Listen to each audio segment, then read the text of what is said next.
Ya, hari ini saya akan bahas apa sih menurut saya ya perbedaan investasi peer-to-peer lending dan saham gitu ya, peer-to-peer lending dan saham. Eh,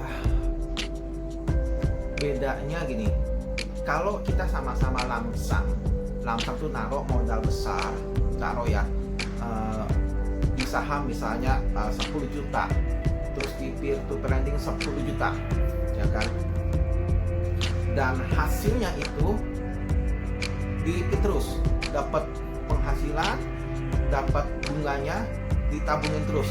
Kalau misalnya peer to peer lending, bunga terus taruh diinvestasi kembali ke peer to peer lending. Begitu juga saham, kalau bila mendapat dividen, berikan semua langsung ke saham ya kan. Bedanya di sini, kalau selama taruhlah 4 tahun atau 5 tahun gitu ya kan, itu kalau seperti itu hasilnya lebih besar peer to peer lending daripada saham.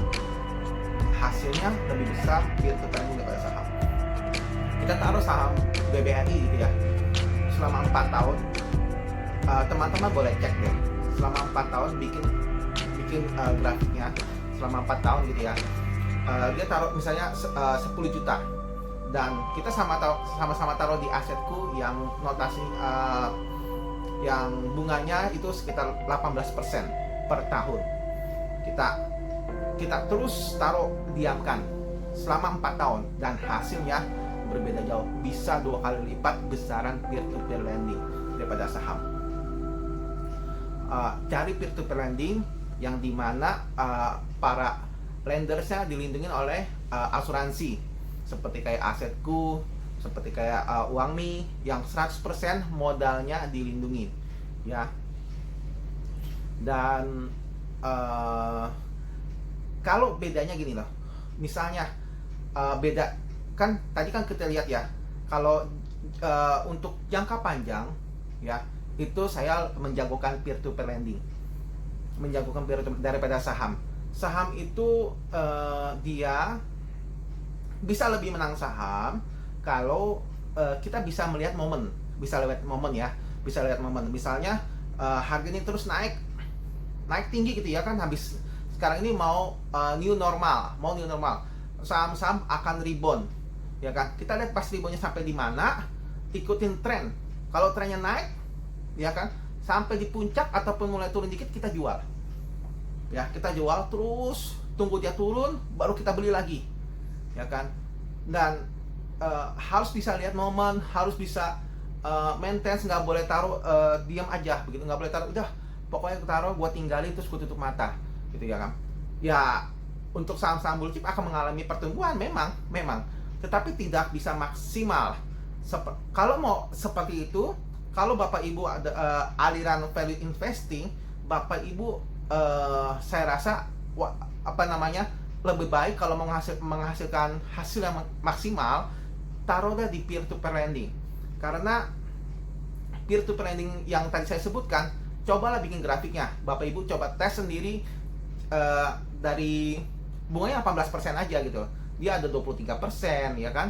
Nah, taruh di situ, kita diemin sendiri aja terus sampai nanti 4 tahun misalnya. Nah, karena apa? Kenapa dia bisa lebih besar peer to peer lending? Kenapa? Karena bolanya makin lama makin besar. Keajaiban dunia yang ke-8 terus menggulung seperti bola salju yang digelundungin, makin lama makin besar. Ya, itulah keajaiban dunia yang ke-8. Ya, kalau saya memilih untuk lebih banyak di peer to peer lending daripada di saham. Saham is oke gitu loh. Saham oke, asal bisa maintenance, bisa liatin kapan trennya naik gitu ya. Dan kita harus pegang banyak cash. Ketika ada momen jatuh, ketika ada momen yang kemarin jatuh, IHSG jatuh, baru kita beli DAX gitu ya kan, kita beli DAR ya kan, kita beli, dan itu akan terus bertumbuh. Dan beda satu lagi nih, misalnya kelemahan dari peer to peer lending tuh nggak bisa liquid setiap hari. Nggak seperti saham. Saham bisa liquid kalau yang blue chip ya. Kita bisa liquid gitu loh, saham. Nah, sebaiknya sih dibagi-bagi ya, dibagi-bagi. Jangan pernah taruh duit dalam satu keranjang, tapi teman-teman semua bagi-bagilah.